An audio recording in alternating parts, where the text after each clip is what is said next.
गेल्या काही दिवसांपासून सुरू असलेल्या मुसळधार पावसामुळे आणि सिंहस्थ कुंभमेळ्याच्या पार्श्वभूमीवर सुरू असलेल्या विविध विकास कामांमुळे नाशिक शहर अक्षरशः खड्डेमय झाले आहे। शहरभर खड्ड्यांमुळे अपघातांची मालिका सुरू असून आतापर्यंत 4 नागरिकांना जीव गमवावा लागल्याने नागरिकांमध्ये तीव्र संतापाची लाट आहे। या पार्श्वभूमीवर महापौर हिमगौरी आहेर आडके यांनी शहरातील खड्ड्यांची पाहणी मोहीम सुरू केली असून विविध भागांचा दौरा सुरू आहे। याच अनुषंगाने शुक्रवारी सातपूर विभागीय कार्यालयात महापौर, महापालिका आयुक्त, सातपूर विभागातील सर्व नगरसेवक आणि अधिकाऱ्यांची तातडीची बैठक आयोजित करण्यात आली होती। महापौर प्रत्यक्ष सातपूरमध्ये येऊन खड्ड्यांची पाहणी करणार असल्याने नगरसेवकांनी आपल्या प्रभागातील सुरू असलेली कामे बाजूला ठेवून बैठकीसाठी हजेरी लावली। मात्र ऐनवेळी महापौर आणि आयुक्तांनी प्रत्यक्ष दौरा रद्द करून बैठक व्हिडिओ कॉन्फरन्सद्वारे घेतल्याने नगरसेवकांनी तीव्र नाराजी व्यक्त केली। नगरसेवक दिनकर पाटील यांनी प्रशासनासह सत्ताधारी पक्षालाच घरचा आहेर देत रील आणि फोटोबाजी करून खड्डे बुजणार नाहीत, रस्ते दुरुस्तीसाठी आवश्यक साहित्य आणि निधी उपलब्ध करून द्या, नागरिकांच्या जीवाशी खेळ थांबवा अशी जोरदार मागणी केली आहे। विभागामध्ये आज सन्माननीय महापौर हिमगौरीताई आडके आणि आयुक्त मनीषाताई खत्री यांचा 10:30ला फोन आला का आम्ही सातपूर विभागामध्ये दौऱ्यासाठी येत आहोत। इथं आम्ही सभापती समाधान देवरे यांच्या मार्गदर्शनाखाली सर्व 20 नगरसेवक या ठिकाणी उपस्थित झालो। परंतु महापौर आणि आयुक्त यांनी परत फोन केला 12:30 वाजेला की आम्ही व्हिडिओ कॉन्फरन्सहून आपल्याशी बोलतोय, आम्ही नाशिक रोडला अचानक दौरा निघाला, तिकडे चाललो। परंतु माझी आयुक्त मॅडम आणि महापौर मॅडमला विनंती आहे की सिडको आणि सातपूरमध्ये अंबड इंडस्ट्रीज आणि सातपूर इंडस्ट्रीज आहे, या दोन्ही इंडस्ट्रीजवर महापालिकेला फार मोठा कर मिळत असतो आणि नेहमी सिडको सातपूर दुर्लक्षित करून नेहमी अन्याय झालेला आहे। आजची जी परिस्थिती आहे म्हणजे बाडदान फाटा ते त्र्यंबक रोड ते पपाया नर्सरी ते ग्लॅक्सो ते एक्सोलो ते गरवारे हा 36 मीटरचा रुंदीचा डीपी रोड मंजूर आहे। तसाच पिंपळगाव बावला ते मायको सर्कल पर्यंत म्हणजे राजदूत पर्यंत हे गंगापूर गाव ते अशोक स्तंभ असे हे मोठमोठे 30 मीटरचे रस्ते आणि अतिशय महत्वाचे रस्ते, त्र्यंबकेश्वरला सिंहस्थासाठी जाणारे रस्ते, त्यामुळे इकडे दुर्लक्ष करतात, ही फार दुःखाची बाब आहे। आज आम्ही 20 नगरसेवक सगळेजण त्याच्या प्रभागामध्ये काम करत होतो, परंतु आता इतके खड्डे पडलेले की 3 नागरिक सातपूर विभागामध्ये मृत्युमुखी खड्ड्यांमध्ये पडलेले आणि तरी जर दुर्लक्ष होत असेल तर ही फार दुर्भाग्य आहे आमची विनंती आहे आयुक्त आणि महापौर मॅडमला, तुम्ही फक्त दौरे करून नाही चालणार, जे खड्डे पडले तुम्हाला त्याला बुजवण्यासाठी जसं मुंबईच्या धर्तीवर जी पद्धत वापरली जाते खड्डे बुजवण्याला, जे डांबर असेल आणखीन काही उपाययोजना असतील त्या केल्या पाहिजेत। असं आपल्याला दौरे करून आणि फोटोबाजी करून रील बनवून नाही चालणार, फसवायचं नाही। नागरिकांचे जीव चालले, नागरिक पडतात, नागरिक त्रस्त झालेले। आता आम्ही आमच्या प्रभागामध्ये फिरलोर होतो सकाळी, त्यांनी फोन केला आम्हाला, इथे 2 तास गेले आमचे, आम्हाला मटेरियल द्या। ज्या प्रभागामध्ये जे ठेकेदार तुम्ही नेमलेत कच मुरुम खडीला, त्यांनी ट्रॅक्टरनी नाही दिली पाहिजे, गाड्या हायवा गाड्यांनी मटेरियल दिलं पाहिजे आणि ते खड्डे बुजवले पाहिजे। त्याची आपण नोंद घ्या, मुरुमाने खड्डे बुजवून चालणार नाही। मला वाटतं कोणी मोमीन नावाचा इकडे कर्मचारी आहे, तो मुरुम टाकतो आणि फोटो टाकतो। अरे मुरुम टाकून कुठं खड्डे बुजणार आहे का? नका असं करू। माझा स्वतःचा मुलगा आज 25 दिवस झाले ऍडमिट आहे। अरे तुम्हाला तुम्ही त्याचं गांभीर्य ओळखत नाहीये। गांभीर्याने काम करा, व्हिडिओ कॉल करून किंवा दौरे करून खड्डे भरता येणार नाही। विशेष महासभा होईल तेव्हा आम्ही बोलणारच आहे. परंतु माझी विनंती आहे की प्रत्येक प्रभागाच्या 4ही नगरसेवकांना तुम्ही भरपूर मटेरियल द्या, तिथल्या जैनना काम लावा, इथला जो एक्झिक्युटिव्ह आहे त्यांनी काम केलं पाहिजे, जो डेप्युटी आहे त्यांनी काम केलं पाहिजे, फील्डवर उतरून इथल्या जैननी काम केलं पाहिजे आणि त्यांच्याबरोबर जे इतर कर्मचारी असतात सगळ्यांनी काम केलं पाहिजे आणि मटेरियल महत्वाचं आहे, एवढी विनंती करतो. आता 10 नंबरमध्ये जो ठेकेदार आहे तो काम करायला नाही म्हणतो, असं नाही झालं पाहिजे. तो सभापतींचा प्रभाग आहे. जर अधिकारी अशा पद्धतीने जर ठेकेदार आहे तर त्याला ब्लॅकलिस्ट करा ना. आज पपया नर्सरी ते 116 पॉईंटचा ठेकेदार 5% पण काम नाही केला, काय त्याला पाठीशी घालता तुम्ही? हे बरोबर नाहीये. एकदम पक्ष आमचं जरी सत्ता असली, सत्ता लोकांनी विकास होईल म्हणून दिलेली आपल्याला, हे कामं झाले पाहिजे. नुसतं पेपरबाजी उल्लडबाजी करून होणार नाही. आम्हाला मटेरियल द्या प्रत्येक प्रभागामध्ये आणि प्रत्येकाला त्या ठिकाणी यंत्रसामुग्री द्या, हीच विनंती करतो आपल्याला. तुम्ही आम्हाला बोलवता, आम्ही येतो, आमचं काम थांबून जातं आणि आम्हाला दौऱ्यांना नुसतं बोलू नका. आम्हाला जर तुम्ही उपाययोजना करत असाल, सहकार्य करत असाल तर आम्हाला बोलवा. जय श्रीराम. प्रभाग समितीचे सभापती समाधान देवरे यांनी ही नाराजी व्यक्त करत सांगितले की खड्ड्यांच्या प्रश्नावरून सातपूरचे सर्व नगरसेवक, महापौर आणि आयुक्तांची प्रत्यक्ष भेट घेणार होते. मात्र महापौरांनी स्वतः सातपूरला येण्याचे सांगूनही अचानक दौरा रद्द केला आणि व्हिडिओ कॉन्फरन्सद्वारे बैठक घेतली. त्यामुळे नगरसेवकांमध्ये नाराजीचे वातावरण निर्माण झाले. सातपूरच्या खड्ड्यांमुळे त्यांनी हा दौरा रद्द केलाय अशी चर्चा आहे, त्याबद्दल आपण काय सांगणार? नाही, ही चर्चा अशी नाही आहे. त्यांनी सकाळी अण्णांशी आणि माझ्याशी कॉन्टॅक्ट केला. ऑलरेडी आम्ही आज रामायण बंगल्यावर 11 वाजता त्यांची बैठक आम्ही सगळेच नगरसेवक जाणार होतो.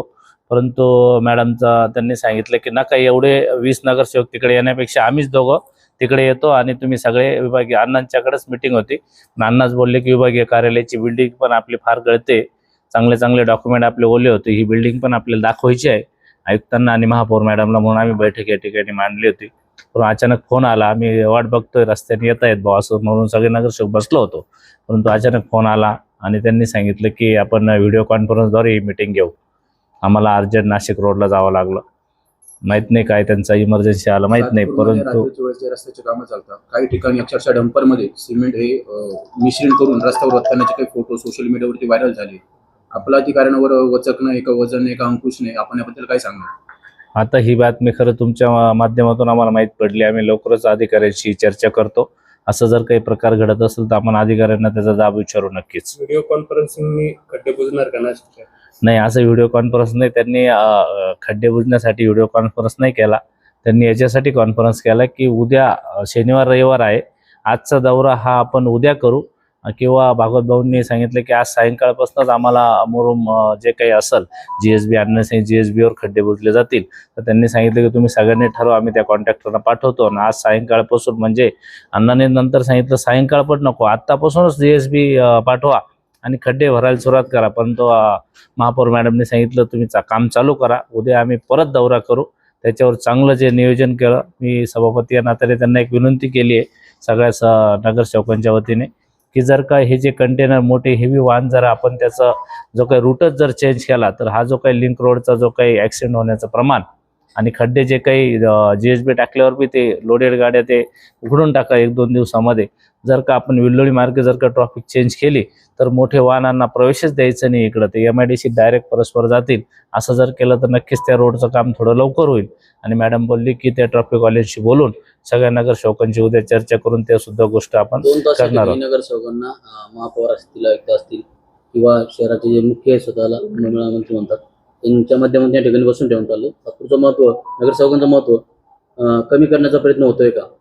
नाही, असं नाही म्हणता येणार कमी करता येईल. परंतु त्यांनी जी गोष्ट सांगितली होती तर ती चुकीची घडली आहे. परंतु त्यांना सुद्धा मोठ्या अधिकाऱ्यांना जास्त काम असतात. त्यांना एखादी इमर्जन्सी कॉल, मला माहित नाही काय कॉल आला, पण त्यांनी सांगितलं की आम्ही येऊ शकत नाही आता व्हिडिओ, कारण जग हे AI चाललं असं महापौरांचं म्हणणं आहे. म्हणून व्हिडिओ कॉन्फरन्स आपण केलं तर काय वावगं आहे आणि सगळ्यांनी ऍक्सेप्ट केलं. मात्र आज तुम्हाला 2 तास इथे बसवलं आणि महापौर पोहोचले नाही, त्याबद्दल काय सांगणार? ते पण सगळ्या नगरसेवकांनी जर ऍक्सेप्ट केलं व्हिडिओ कॉन्फरन्स तर त्यांनी घेतला. त्यांनी जर का यांनी सगळ्यांनी म्हटलं असतं की व्हिडिओ कॉन्फरन्स आम्ही बोलणार नाही, तुम्ही इथं आम्ही जाणार नाही घरी, तर त्यांना यावं लागलं असतं महापौरांना का आयुक्तांना काय, ते आले असते. पण सगळ्यांनी ऍक्सेप्ट केल्यावर त्यांनी व्हिडिओ कॉन्फरन्सवर सगळ्यांची मीटिंग घेऊन टाकली. सर्वात महत्वाचा प्रश्न भाऊ, आपण प्रभाग सभापती आहात, प्रभाग क्रमांक 10 चे नगरसेवक आहात.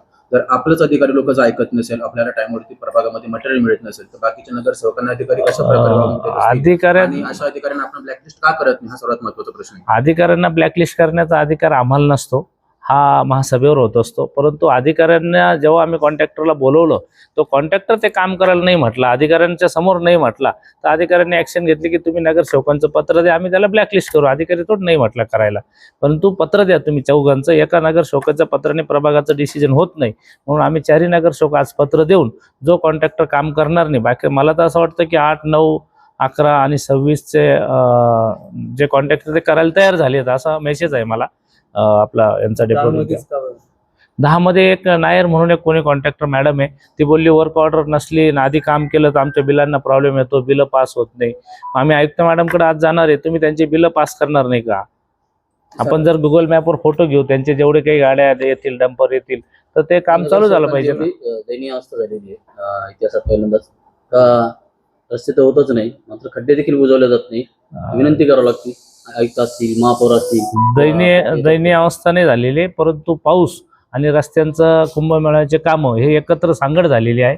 त्याच्यामुळे थोड्या दिवस नागरिकांना त्रास होईल, परंतु महापौर आयुक्तांना आम्ही विनंती केली आत्ता या अण्णांनी की आपण नागरिकांचा जीव घेण्यासाठी रस्ते बनवत नाहीये, म्हणून त्यांनी जे काही टेम्पररी रस्ते रिपेअर करायचे, आपण कॉन्ट्रॅक्टरला टेंडरमध्ये असं म्हटलेलं आहे की जोपर्यंत एक साईडचा रस्ता सुरळीत वाहनं चालणार नाही तोपर्यंत दुसऱ्या साईडचा रस्ता तो खोदू शकत नाही. आणि काल आम्ही या ठिकाणी कॉन्ट्रॅक्टरला बोलवलं आणि त्यांनी हे मान्य केलं आणि त्यांनी सांगितलं की लिंक रोडला उद्यापासून मी जास्तीत जास्त मटेरियल टाकून सुरळीत रस्ता चालू करण्याचं आश्वासन दिलंय. आज आम्ही आता दौरा करणार आहे स्वतः आम्ही भागवत भाऊ बरोबर, आणि त्या कॉन्ट्रॅक्टरला बोलवलंय मी परत. आता कुंभमेळ्याच्या पार्श्वभूमीवरती शहरामध्ये सगळीकडे रस्त्याचे कामकाज चालू आहे, मात्र गेल्या अनेक वर्षांपासून स्टेट बँक अशोकनगरची ते आपलं अमृत गार्डन पर्यंत म्हणा थोडक्यात इकडचा रस्ता जो आहे, म्हणजे 2 मिनिटाचा रस्ता पण लोकांना 2 तास अडथळलेल्या वाहनांना सामना करावा लागतो. आपण नगरसेवक होता तेव्हा पण पाहिलं, सामाजिक कार्य तेव्हा पण कामकाज पाहिलं. या प्रश्नाला म्हणजे आपण हा प्रश्न लोकांचा कसा सोडवणार? आता अण्णांनी आम्ही ते पत्र दिलेले, तो जो रस्ता आहे त्याचं रुंदीकरण होणं फार गरजेचं आहे, कारण तो MIDCचा रस्ता आहे, तो मॅक्झिमम वाहनं हे MIDCला त्या रस्त्याने जातात. पण अण्णांचं माझ्या अंदाने 2-3 महिन्यापूर्वी आणि माझं सुद्धा 2 महिन्यापूर्वी पत्र आहे. त्यांनी जो काही 24 मीटर रोड अशोकनगर तुमच्या नाही धरलाय, त्यांनी 24 मीटर आणि अण्णांकडे तर 12 मीटर धरलाय. आमची दोघांची मागणी असल्यामुळे ते रिटेंडर करायचं की त्याच कॉन्ट्रॅक्टरला वाढून द्यायचं, म्हणून तो रस्ता रुंदीकरण करणं, त्याच्याशिवाय ट्रॉफिक काही जाणार नाही. म्हणून आमची दोघांची मागणी आहे की त्या रस्त्याचं रुंदीकरण झालं पाहिजे. आम्ही ते आयुक्तांकडे मागणी केली आहे. दरम्यान नगरसेवक भागवत आरोटे यांनी महापालिका आणि प्राधिकरणातील समन्वयाअभावी लिंक रोडचे काम रखडल्याचा आरोप करत संबंधित ठेकेदाराला तातडीने काळ्या यादीत टाकण्याची मागणी केली आहे. रखडलेल्या कामांमुळे नागरिकांना मोठ्या प्रमाणावर त्रास सहन करावा लागत असल्याचे त्यांनी नमूद केले. आम्ही प्रभाग क्रमांकामध्ये 4ही नगरसेवक शिवसेनेचे आहोत आणि सन्माननीय सर्वच सातपूरचे 20 नगरसेवक आम्ही धरून कायमच खड्डे बुजावं वगैरे यासाठी प्रयत्न करत आहोत. दिनकरांना असतील कायमच त्यांचं मार्गदर्शन लाभतं. आपण बघितलं असेल की पत्र दिलं की खड्डे बुजवावे, ठेकेदार काम करत नाही आणि त्याला ब्लॅकलिस्टेड करावं असं पत्र दिलं, पण आजपर्यंत ठेकेदार ब्लॅकलिस्ट झालेले नाही. आणि संबंधित ठेकेदाराच्या नालायकपणामुळे म्हणावं लागेल असे शब्द वापरू नये, परंतु त्याच्यामुळे जे काम आज 50% व्हायला पाहिजे होतं ते काम आजही 7 ते 8% झालेलं आहे आपण बघता. आणि प्रथम महासभेत असेल तेव्हा मी मांडलं होतं की सदर कोणतंही काम करताना रस्ता एक बाजूनी जेव्हा चालू करतोय तेव्हा दुसरा रस्ता एक बाजूनी क्लिअर पाहिजे, आणि तो रस्ताही त्या ठेकेदारांनी खोदला. आणि दोन्ही बाजूनी आज एक्सोलो पॉईंट ते लिंक रोडची अवस्था अति वाईट आहे. एक बळी गेलाय, दुसरा बळी गेलाय, आणि दररोज 10-20 लोकांचे ऍक्सिडेंट होऊन कोणाचा हात मोडतोय, कोणाचा पाय मोडतोय. हॉस्पिटलवाल्यांचं मात्र चांगलं आहे, पण गोरगरीब जनता मात्र बेजार आहे. आणि म्हणून आम्ही 4ही नगरसेवकांनी पत्र दिलं की सदर ठेकेदाराला ब्लॅकलिस्ट करावं. तो ब्लॅकलिस्ट आजपर्यंत झालेला नाहीये. माझ्या मते मला आमचा प्रश्न आहे तो कोणाचा जावई आहे त्याला सांभाळल्या जात आहे, हो असंच म्हणावं लागेल. आणि ते सत्य परिस्थिती आहे. आणि आपण बघितलं असेल की आम्ही वेळोवेळी प्रत्येक वेळेस खड्डे बुजवा, खड्डे आपण क्लिअर केले पाहिजे. मग महापौरांनी संबंधित त्यावर आता स्पेशल महासभा ठेवलेली आहे. परंतु माझ्या मते महासभेत बोलून प्रश्न सुटणार नाही. आता जेव्हा व्हिडिओ कॉन्फरन्सवर बोलणं झालं तेव्हा महापौरांना मी सांगितलं की आपण उद्या चालू करण्यापेक्षा आजच ती खड्डे बुजवायला चालू केलं पाहिजे. आणि रात्री आपण तो रोड बंद केला तरी काही प्रॉब्लेम्स नाहीये. तो रात्रीची रात्री रस्ता होऊ शकतो, फक्त मानसिकता असली पाहिजे. एक ठेकेदार माझ्या मते जे टेंडर निघालंय, आता बाकीचे म्हणतात की टेंडर निघालं त्या ठेकेदाराला बुजवायला हवं. मला सांगा, लिंक रोड जर आपण त्या ठेकेदाराला दिलाय तर त्या ठेकेदारानेच खड्डे बुजवले पाहिजे. महापालिकेचे पैसे त्याच्यात काय जायचं काम आहे? जर त्या ठेकेदाराने खराब केलं तर त्या ठेकेदाराचंच काम आहे ते खड्डे बुजवणं. आणि माझी रास्त मागणी आहे की आपण त्या ठेकेदाराकडून जो SBD वाला आहे, जो एक्सोलो पॉइंट ते पपाई नर्सरीचं काम ज्याच्याकडे आहे, त्यांनीच ती खड्डे बुजवावली पाहिजे आणि त्याच्याशिवाय त्यांनी काम करू नये असं आमची मागणी आहे. आणि जर प्राधिकरण आणि महापालिकेच्या वादामुळे हा प्रॉब्लेम होतोय का? 100% प्राधिकरण आणि याच्यामुळे वादामुळे प्रॉब्लेम होतोय. आपण बघितलं असेल, मागे मी त्याच खड्डे दाखवण्यासाठी गेलो तर लगेच पोलीस आले आणि मला विचारलं की रस्ता कोणी बंद केलाय, हा JCB कोणी बंद केलाय. म्हणजे महापालिका आणि आम्ही नगरसेवक लोकांच्या कामासाठी आहोत. महापालिकेने लोकांचं काम केलं पाहिजे. ही संस्था नफा न तोट्यावर चालणारी संस्था आहे. इथं लोकांचा विचार करून त्याचे जीव जात आहेत तरी आपण जागे होत नसाल तर मग आपल्यासारखे शहरात खड्ड्यांमुळे नागरिकांचे जीव जात असताना प्रत्यक्ष पाहण्याऐवजी ऑनलाईन बैठका घेण्यावरून प्रशासनावर प्रश्नचिन्ह उपस्थित होत आहे.